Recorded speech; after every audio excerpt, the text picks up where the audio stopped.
À travers l'Office de protection du genre, de l'enfance et des mœurs au Progem, un service de la direction de la police judiciaire, un réseau de traite d'enfants albinos est démantelé. Ils sont 6 enfants dont l'âge varie entre 5 et 7 ans qui ont été retrouvés avec une dame en provenance de l'intérieur du pays. En majorité des garçons, ces petits devraient servir dans la mendicité et d'autres formes d'exploitation de personnes vulnérables. Il y a des gens, des femmes ou des personnes qui aillent au village, qui prennent des enfants dans les mains de leur propre biologique, tout en disant que je vais les faire venir à Conakry, pour les éduquer, de faire inscrire à l'école. Mais c'est le contrat qui se produit maintenant à Conakry. Arrivé là, ils le font comme une marchandise en les prenant les jeudis, vendredis, se promener devant les lieux du département ministériel comme ça là. C'est ça, tout simplement la maraîchage. Donc quand ils gagnent l'argent, après une recette d'un mois, 2 ou 3 semaines, ils envoient peut-être, ils peuvent appeler les parents biologiques, envoyer 200, 300, 400 000 par Orange Money, dire que c'est votre enfant qui envoie ça, sans même être au courant qu'elle est l'état de leur enfant ici. Qu'est-ce que les enfants font? Est-ce qu'il est à l'école ou quoi? C'est une responsabilité totale, une responsabilité totale de nos mamans, de nos papas.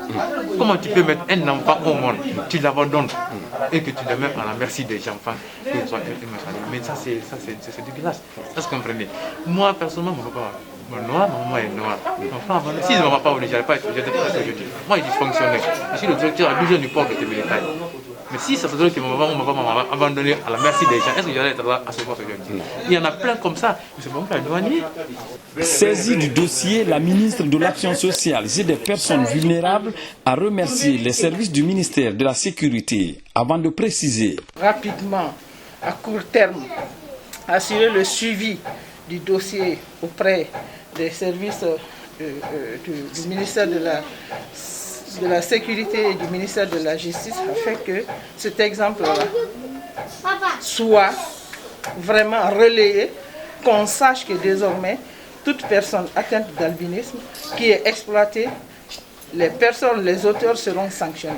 C'est pas moi qui le dis, c'est la loi qui le dit.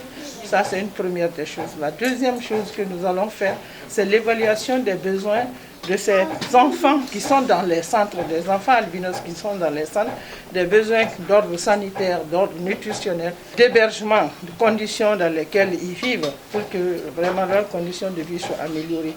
L'autre chose, il y a des organisations, le secteur privé aujourd'hui qui appuie les personnes atteintes d'albinisme en leur donnant des vivres et aussi de l'argent.